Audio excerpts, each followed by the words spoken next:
Bismillahirrahmanirrahim. Elhamdülillahi Rabbil alemin. Vessalatu vesselamu ala Muhammedin ve ala alihi ve sahbihi ve sellem ba'du. Hadis kavlalınat, jana kavlalın başına qarap, hadis kançaga bölünöt? Ekiye bölünöt. El-makbul, anan keyin el-merdud. El-makbul hadis dağı bir neçe türge bölünöt. Birinci türü el-mutavatir. İkinci türü el-meşhur. El-meşhur. Üçüncü türü ahad desek bolacak olsa as-sahih.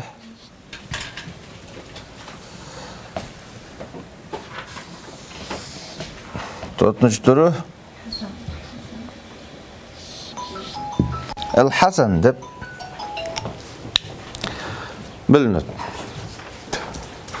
Birinci türü hadistin birinci türü kimdiken? El-mutavatir. İkinci el-meşhur, as-sahih, el-hasan dep üçke bölünsek, dörtke bölünsek bu. Mutavatir hadis degen ne degen hadis? Mutavatir hadistin 4 şartı var. Mutavatir hadis degen söz şu 4 şart dağılsa hadis mutavatir dep eseptelenir. Mutavatir hadistin 4 şartı var. Birinci şartı köp adamı rivayet kılış gerek. Köp adamı rivayet kılış gerek. Kebir alımlar eseptegenge mümkün bolboş gerek deydi. Oşondo köp adamı rivayet kılgan bolu eseptelenет deydi. Kebir adamlar en azı işenişti 10 adamı rivayet kılış gerek dep aytат. Köp adamı rivayet kılış gerek birinci şartı. Ekinci şartı жалганга чогулуусу mümkün bolbogon dengelde köp boluş gerek. Aytayın degenim hadis mutavatirdi rivayet kılgan adamlar жалганга чогулуусу mümkün bolbogon dengelde köp boluş gerek dep aytат. Kede az ele adam bolup turup bирок жалганга чогулуусу mümkün bolboşu mümkün. Misal üçün birösü Amerika'da, birösü Saud Arabiyada, birösü Kıtay'da, birösü Rusya'da, birösü Kırgızstan'da. Murun bugünküday teknika jok ele. WhatsApp degen jok ele, internet degen jok ele. Biri-birin tilin түшүнбөйт. Бирок баары риваятı, hadistin rivayatı emne болуп атат, бири-бирине оп-окшош болуп атат. Biri-birinin tilini түшүнбөйт, biri-birin көргөн эмес, biri-biri менен сүйлөшкөн эмес, бирок hadisтердин риваяттарынын баары эмне болуп атат? Бардыгы окшош болуп атат.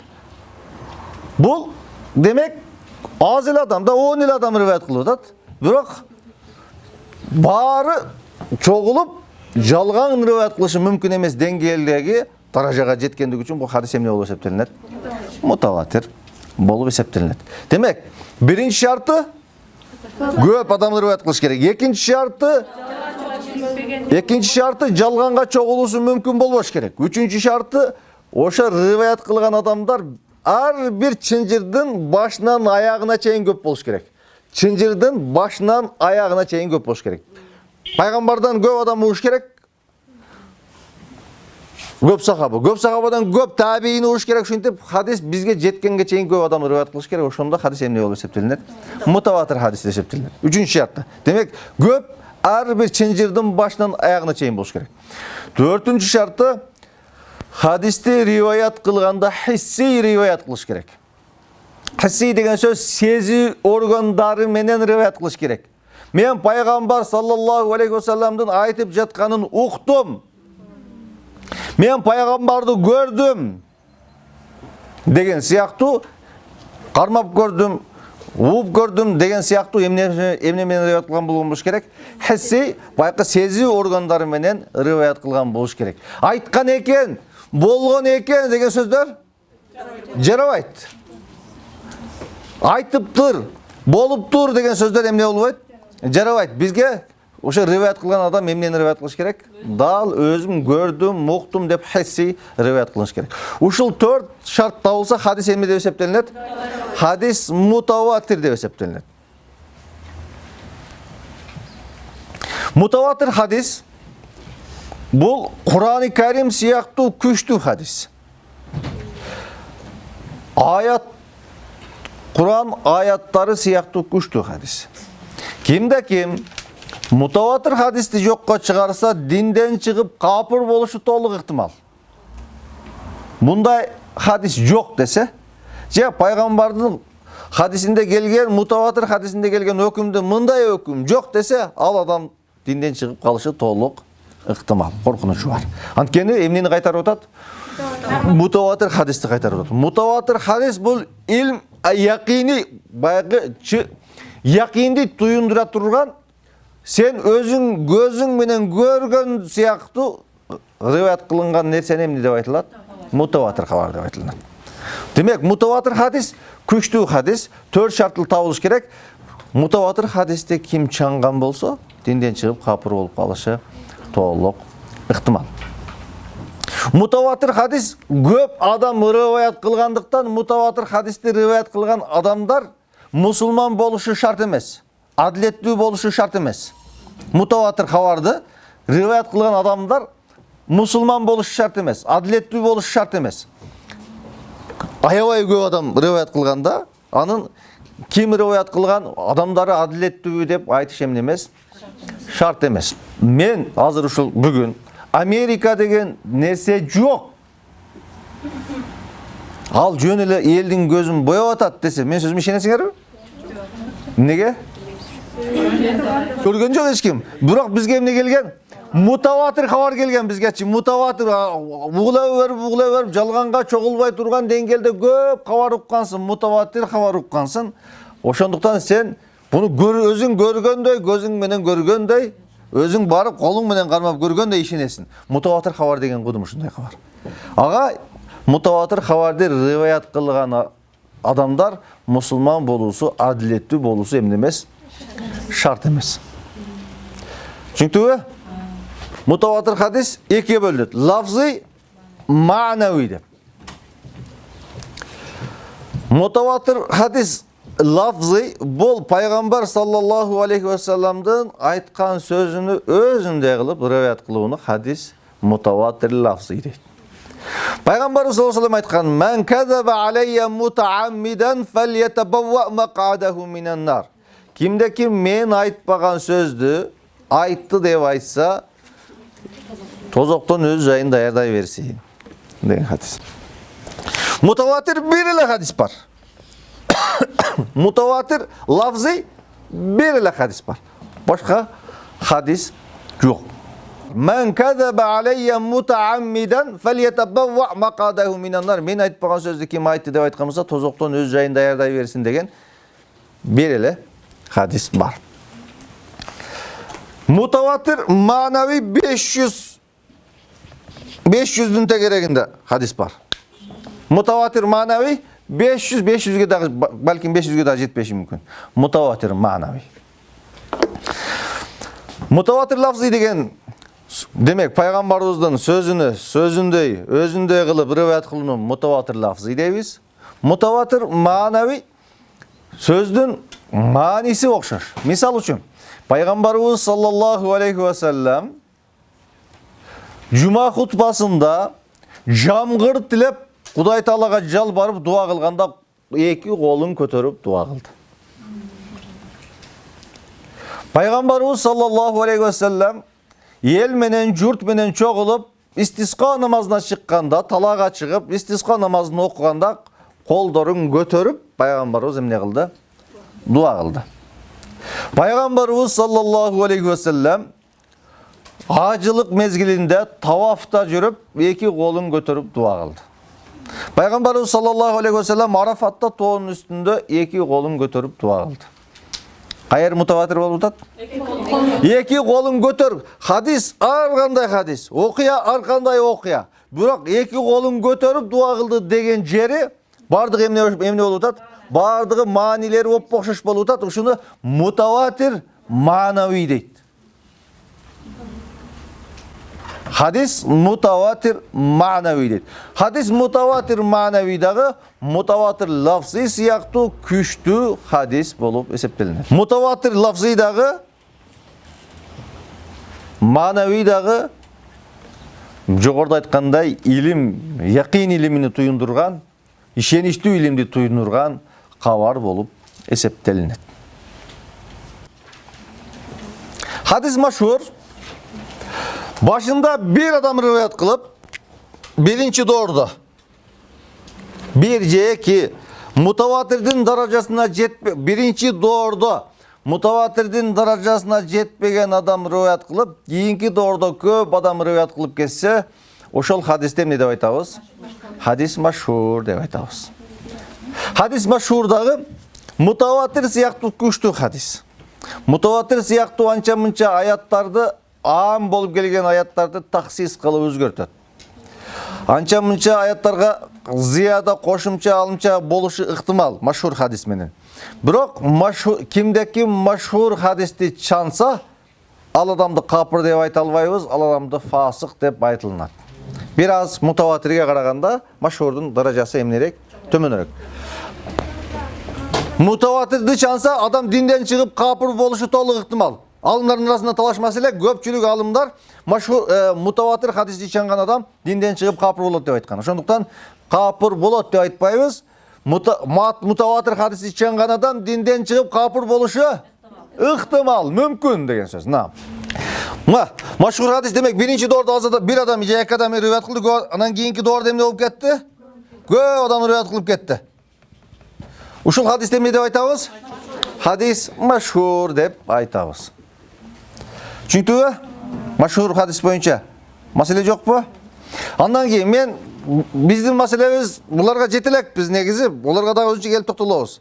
Мен bir точкага келиш үчүн ушуларды мукаддима кылып киришип келатам. Биздин маселебизге эми келдик. Абдау bilhamdi musalliyan ala Muhammedin hayri nebi nursile. Vazi min aksamin hadisi idde. Ve kullu vahidin ata ve hadde. Vazi bul hadislerden deyt. Vazi min aksamin hadisi idde bir neçe türü var. İdde degen söz bir neçe türü var deyt. Ve kullu vahidin ata ve hadde. Uşunun ar birine gelip toktoldık. Ve hadde had degen söz anıklanması menen gelip toktoldık deyt. Hırda, şehirde biz her bir hadiste maşhur, aziz, garip degen sözü aytabız. Oşonu menen koşan nesinde alıp gelebиz? Anıklamasında alıp gelebиz. Dep aytып. Avvaluhu sahih ve huve muttasal. İsnaduhu ve lem yeşuzza avyuval. Yarvihi adlun dabitun an mislihi mu'tamedun fi dabtihi ve naklihi. Sahih hadis. Көп адам sahih hadis деп айтып жүрөт, башка деп айтып жүрөт да, бирок айткан сөзүн өзү жакшы түшүнбөйт. Мен айтайын дегеним, sahih hadisти биз эми бүгүн азыр жакындан таанышып, жакындан түшүнөбүз. Sahih hadis деген сөз 5 шарт табылса, ошол хадисти эмне деп айтабыз? Sahih деп айтабыз. 5 шарт табылса. Birinci şartı, sahih hadisin birinci şartı.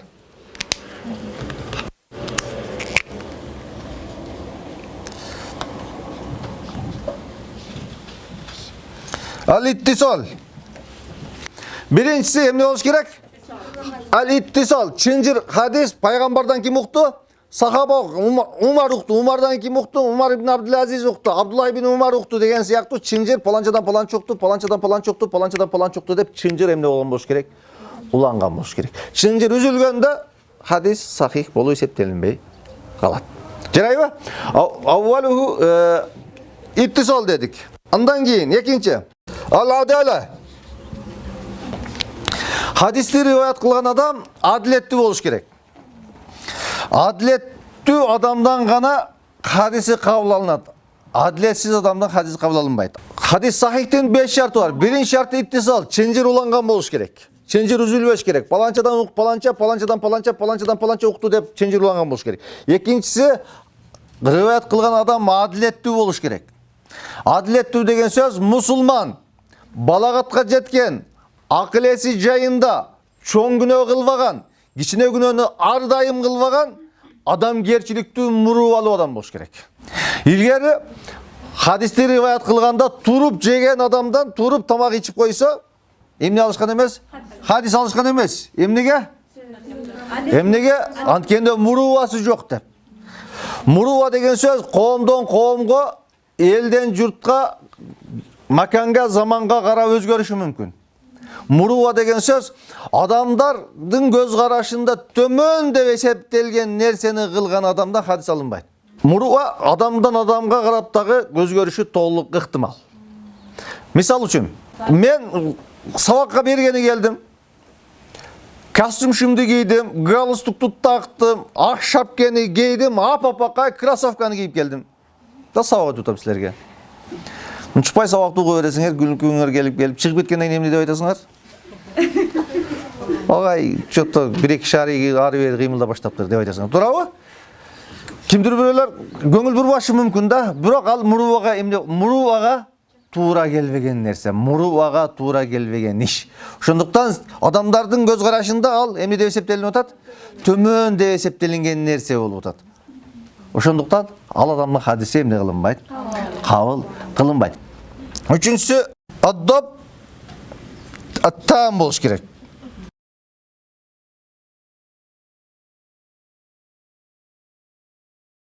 Жаттоосу мыкты болуш керек. Сактоосу мыкты болуш. Доб деген сөз, сактоо деген сөз.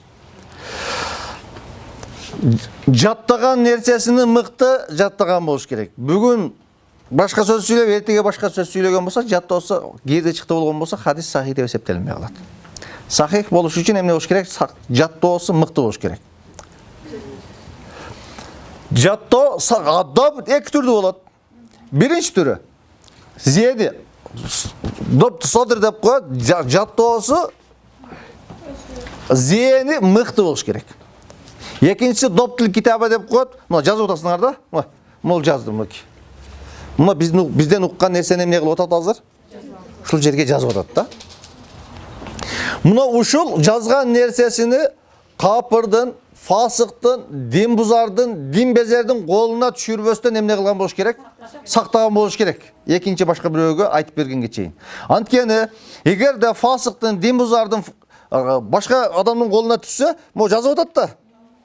Бир-эки сөз кошуп койсо, бул 1 жыл, 2 жылдан кийин байкабайт да. Кээде бир сөз хадистин маанисин 100% өзгөртүшү мүмкүн.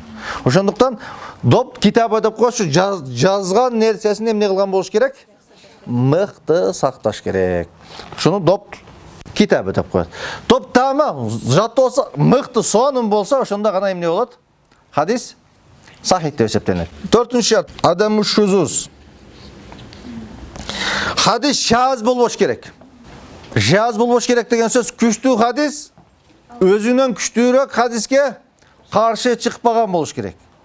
Пайгамбарыбыз саллаллаху алейхи ва салламдан 14 жол менен риваят келет. Пайгамбарыбыз ташаххудта колуну көтөрдү деп. Ташаххудта колуну көтөрдү деп 14 жол менен хадис эмне кылынат? Риваят кылынат. Бары шарттардын бары табылган. Итсөл барбы? Бар. Аделе барбы? Бар. Добут барбы? Бар. Адам шаздык жокпу? Жок. Шарттардын бары табылган. Хадис сахих деп эсептелет. 14 жол менен. Экинчи жол менен келген. Пайгамбарыбыз ташаххудта колун көтөргөндө колуну кыймылдатты деген келген. Көрүп каласыңар онча-мынча? Мондай болуп аткандар, мондай болуп аткандар бар го, ошол хадис келген. Эмне деген? Пайгамбарыбыз ташаххудта колуну кыймылдатты деген хадис келген. Бир жол менен. Иттисол барбы? Бар. Адилеттүүбү риваят кылгандардын баары? Адилеттүү. Доптамбы? Добуттам. Бирок 14 жол менен келген сахих хадиске бир жол менен келген каршы чыккандыгы үчүн мына ушул өзү күчтүү хадис, кыймылдатты деген. Бирок ушул хадисти шаз дейбиз. 14 күчтүү хадиске бир күчтүү каршы чыккан үчүн бул хадиске амал кылбайбыз, бул хадисти шаз деп амал кылынбайт. Түшүнүктүбү? Ошон үчүн кээде хадистин сыртынан карап эле амал кыла берем деген туура эмес. Чүйнөк кайсы хадис мансух кылынган, кайсы хадис шаз, илим жетпесе, ошентип кээде адашып калышыбыз толук ыктымал. Ошондуктан шаз деген сөз күчтүү, өзүнөн күчтүүрөөккө каршы чыккан болсо, ошол хадисти эмне деп айтабыз? Хадис шаз деп айтабыз. Шаз түшүнүктүү болдубу? 5-ші шарты, сахих хадистин 5-ші шарты.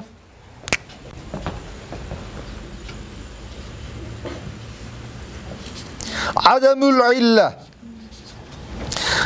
Hadiste ildet bolboş gerek.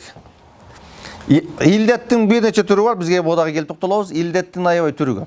İldet деген söz bunu şu muhaddis hadis ilim menен izildеген adamlar gana izilde bilbese көп adam bilbeyt. İldet деген söz misal üçün ulangan hadisти üzüp koydu, üzülgen hadisти ulap koydu, uşulardan bardığı emne dep esептелинет. İldet dep esептелинет. Demek sahih hadis деген emne деген 5 şart табылса sahih dep esептелинет. 5 şarttın birösü табылбаса hadis emne dep esептелинбейт, sahih dep esептелинбейт. Hasan hadis, andan keyingisi. Hasan hadistagi udun bile emnege okşaş, sahihke okşaş bir yerinde ayırma var. Üçüncü şartında doptam da otpayız mı? Uşu doptamda hafif dobut bolsa boldu. Jattoosу biraz tömönürek bolsa hadis emnege aylanat? Hadis hasanга aylanat. Ошол жердин дагы айырма бар. Dobtam emas, hafif dobt. Jattoosу biraz tömönürek bolsa hadis daroo emnege aylanat? Hadis hasanга aylanat. Hadis hasanın dagı 5 şartı var. Tamam, sahih hadis 2'ye bölünөт. 5 şartı табылгандан кийин hadis канчага бөлүнөт? Hadis 2'ye bölünөt.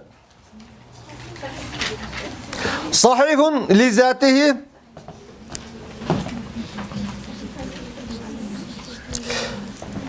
li gayrihi. Li zatihi li gayrihi de ikiye bölünöt. Eger de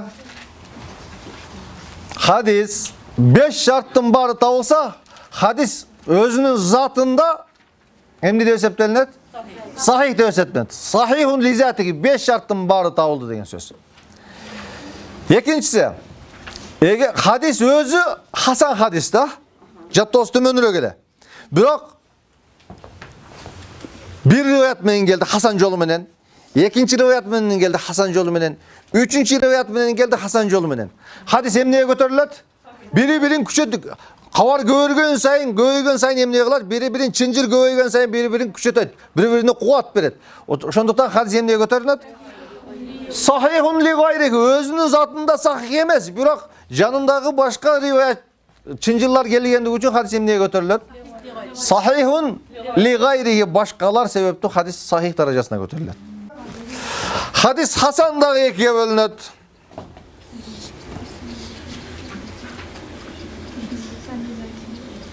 Lizatihi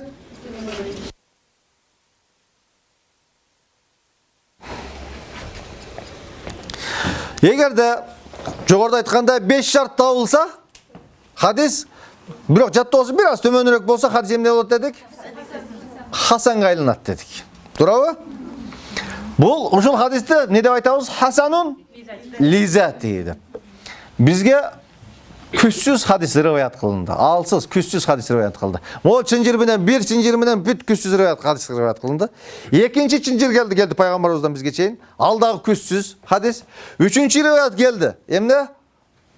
Күчсүз жол менен. Dördüncü rivayet geldi. Oşular gelgen sayın hadis emnege götürülöt? Hasanun li gayrihi, özü hasan emes ele hadis. Bирок janında bir kança hadisler gelgendigi üçün hadis emnege aylandı? Hasanun li gayrihi. Bugün mustalah hadiste uşul jerge çeyin gelip toktotойлук, аты оор болуп кеткитей.